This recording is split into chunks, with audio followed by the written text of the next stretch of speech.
Պարոն Փաշինյան, ինչպես դուք եք սիրում ասել, ըստ օդում կախված լուրերի համաձայն, դուք բավականաչափ զայրացել եք, այնքան եք զայրացել, երբ համացանցում տեսել եք ազգային անվտանգության ծառայության աշխատակցի գլխավերևի տեսախցիկի արձանագրությունը, երբ Ռոբերտ Քոչարյանը փորձում է երկրից գնալ, այնքան եք զայրացել դա տեսնելով եւ լինելով պետականամետ մարդ, ծառայողական քննության անհրաժեշտություն եք տեսել, որպեսզի հասկանալի լինի, թե ինչպես է Անդրանիկ Սիմոնյանը թույլ տվել, որ այդ տեսանյութը հայտնվի համացանցում։ Ընտրություններից առաջ դատախազությունը հայտարարեց, որ Հայաստան Դաշնքի պատգամավոր Աղվան Վարդանյանի գույքը ապօրինի է եւ մինչ օրս որևէ գործընթաց չենք տեսնում։ Ինչու է հապաղում դատախազությունը։ Միգուցե Աղվան Վարդանյանը մանկատներ եւ ծերանոցներ է թալանել, որ հարստացել է, լինելով սոցիալնախարար։ Եվ ինչով է պայմանավորված, որ դուք, օրինակ Աղվան Վարդանյանի նման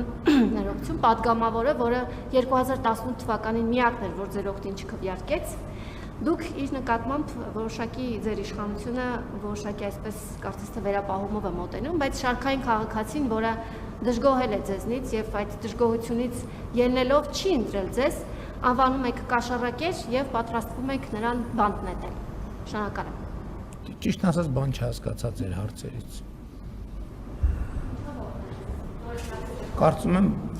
չեք կարող ինձ օգնել, որովհետեւ եթե օգնեիք, հարց կտայիք, որին պատասխանեի։ Դե ինչ կապ ունի դատախազությունը, ինչ հայտարարեց, ինչ կապ ունի իմ շատ լավ հայտարարել է, գնացեք դատախազությանը հարցրեք, ես ինչ կապ ունեմ դրա հետ։ Ես ասում եմ, ցանկացած մենք իմ հանձնարարությունը չի վերաբերվում անձի, իմ հանձնարարությունը վերաբերվում է բոլորին, ովքեր ունեն ապօրինի գույք, պետքա վերադարձվի։ Հատիկ ու հատուկ, միջև վերջին բոթասը պետքա վերադարձվի։ Էսա, դա ընդ որում դա հանձնարարություն չի, դա ժողովրդի արտահայտած կամքն է։ Հիմի Աղվան Վարդանյանը, M1-ը, ինձ համար ինչ տարբերություն։ Ինչ վերաբերում է ձեր առաջին հարցին, այդ հարցն էլ ճիշտն ասած չհասկացա։ Եթե հարցն էր ծառայողական քննություն նշանակել եմ թե չէ, ոչ, չեմ նշանակել։ Եթե հարցն էր զայրացել եմ թե ոչ, ինչի մասին պետք է ծառայողական քննություն նշանակել։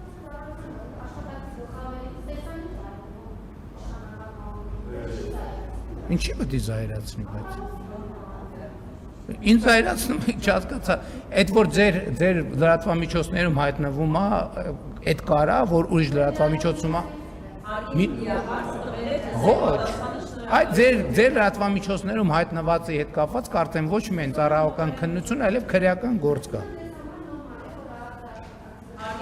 Հացը աշխատակիցը կարա որոշի ցանկացած բան արտահոսի կամ չարտահոսի, ինչ խնդրեմ կա դե։ Այսինքն իր տիրապետած ինֆորմացիան կուզի արտահոսի, կուզի չի արտահոսի, ինչ խնդիր կա դե։